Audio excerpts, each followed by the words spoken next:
I mean, this journey from selling the show to the YouTube Red launch to them not wanting to continue scripted work, so then we fell off into that, and then a pandemic strikes the world and trying to find a new home. We were homeless for a little bit, and Netflix came to the rescue, and boom, like just beyond. I mean, it's we're living the dream, having the opportunity to take this storied franchise and this beloved piece of pop culture and continue it and make it relevant for many generations in a gazillion different languages. It's the way I scripted it. We had our fan base on YouTube, Red. They were awesome. It was actually good to start there, I think, because we found our legs there, the writing and the style, the tone, everything. So we went to Netflix. They kind of left the chemistry the way it was, and so we just hit the ground running. But when we went to Netflix, they released seasons 1 and 2 all over again, which was like, oh man, all the fans are waiting for 3 to come.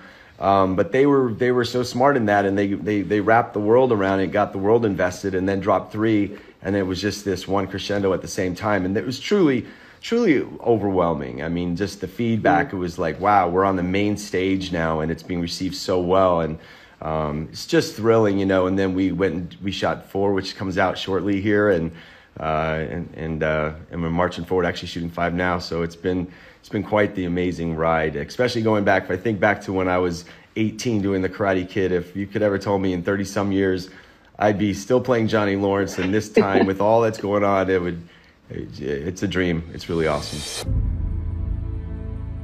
Why me? Ralph has such a better answer though, Ralph.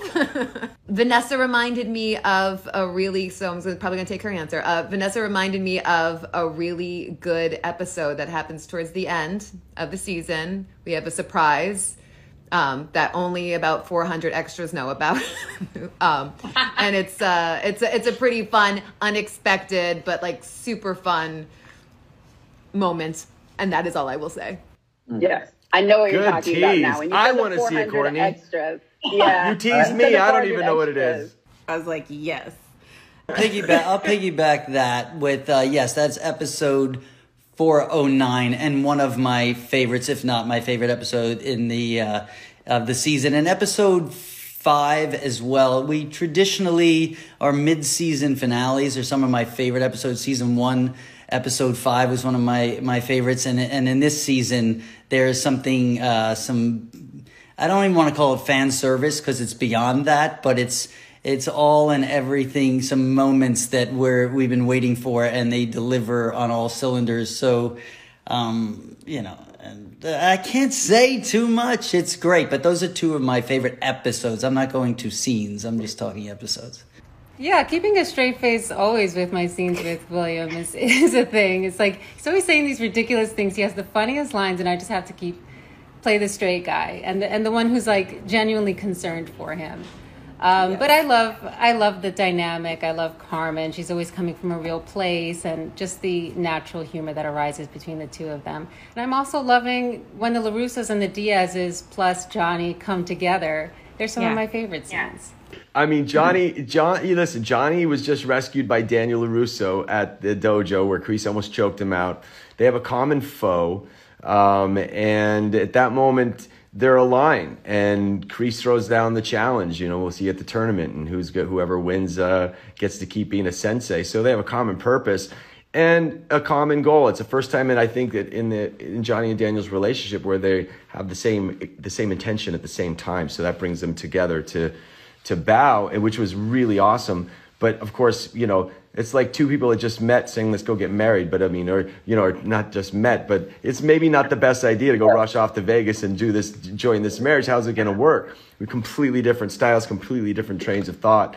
But it's the trade-off in there, and the working through that is what is so fun to play. And the Johnny learning a little Miyagi-Do and Daniel learning a little Eagle Fang, and the blending of that is awesome. So, and then where it resolves to, where it gets to at the end, there's gonna be some bumps along the way. Johnny's headspace at this point is, yeah, let's, he's a little delirious from almost getting choked out by Kreese, and maybe, all the blood's not rushing to his head and oxygen. So, yeah, that sounds like a good idea. Let's go train some kids together, but we'll see what happens, right? What I love about in the first episode is when, the end of season 3, as we talk, the bow to each other and all that stuff, and it's united, and it's the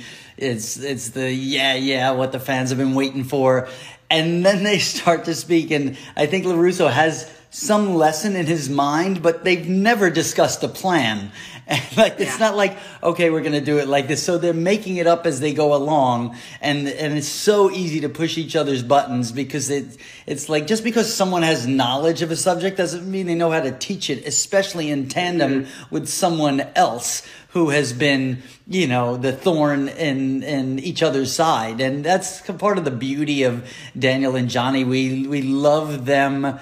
We love them when they're bickering and at each other's throats, but we can't wait for them to be together, because we see clearer than they can, and meaning the audience. And that's sort of it's just so much fun to explore that comedy within the drama, within the action, within the storyline, and going forward. And and then the left hand turns when you think you're going right, and the right hand turns when you're sure you're going left. And the writers and the creators of the show just do a beautiful job of weaving that throughout and keeping you leaning forward to one of the ultimate climaxes at the end of season 4, which is just all and everything. Yeah, no, it was a lot. I think, coming in out of season 3, and coming into season 4, we definitely knew we had to up everything. So everybody was like kind of hot and ready to go and get everything, just try to train as hard as we possibly can. So when we first got there, we had a few weeks of training, and then obviously, one of the first fight scenes was me up, and it took... We worked it a lot, mostly on weekends when we first started, and then we just kind of went for it. When you see it, you don't see that side of Robby very often, which was kind of cool. Yeah. And it's a lot more grittier than how he usually fights.